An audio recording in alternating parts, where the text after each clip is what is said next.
สวัสดีครับสบายดีโดยเขาซื้อดาริกาภูมิสวรรค์เด้อเจ้าเป็นหัวหน้าค่ายมวยโสมณีโคตรเด้อโดยในตอนนี้หันกะได้ตะกี้เปิดค่ายมวยหันซื้อมุงคุณเพชรเนาะแต่ตอนนี้ได้เปลี่ยนมาเป็นโสมณีโคตรคือมณีโคตรคือซื้อสุกมวยของเขาแล้วก็เป็นต้นไม้ของมิ่งเป็นต้นไม้ขวัญใจของคนลาวเนาะมิ่งขวัญสาวลาวใต้ของสาวเมืองโขงเนาะเหตุผลที่ตั้งซื้อนี่ก็มีประวัติหลายอย่างที่ตัวเองรู้สึกมีความผูกพันกับเมืองโขงแล้วก็ต้นไม้มณีโคตรหลายแล้วก็เลยตัดสินใจว่าเฮาสิตั้งให้เป็นมิ่งขวัญของค่ายมวยเฮาให้มีความเป็นสิริมงคลแก่ค่ายมวยเฮาเนาะ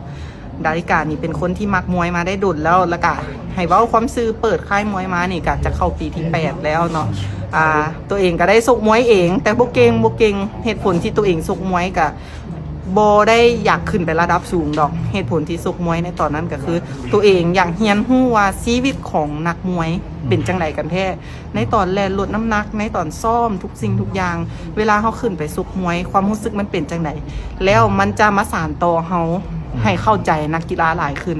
ให้เฮาได้สร้างนักมวยได้ดีขึ้นโดยบวกกับวิทยาศาสตร์การกีฬาที่เขาสามารถเอามานำใช้ได้กับประสบการณ์ของตัวเองที่เคยสุกมวยมาแล้วเฮ็ดจังไหนให้มันดีขึ้นโดยก็เป็นสาวสวยที่โอ้โหชอบมวยมากเลย โดยเข้าใจหลายๆแล้วก็ในการแก้เกมหรืออะไรนี่ก็คือช่วยกันหรือว่าคุณดาเป็นคนแก้เกมให้ความจริงแล้วดาริกาจะเป็นคนเบิงก่อนเนาะจะเป็นคนเบิงมวยคือมี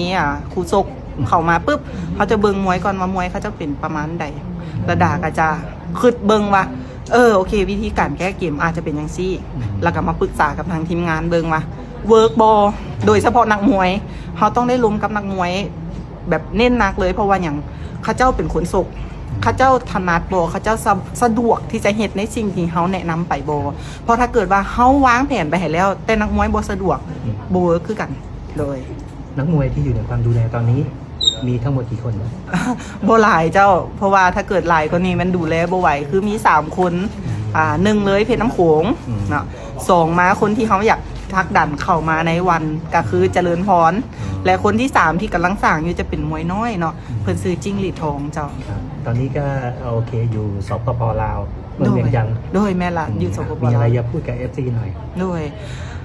ขอบใจทุกๆคนพ่อแม่พี่น้องทุกๆคนที่รอถ่าเพชรน้ำโขงกลับมาเนาะซึ่งกลับมาไฟวันหนึ่งก็เฮ็ดได้ดีไฟนี้เฮ็ดได้ดีกว่า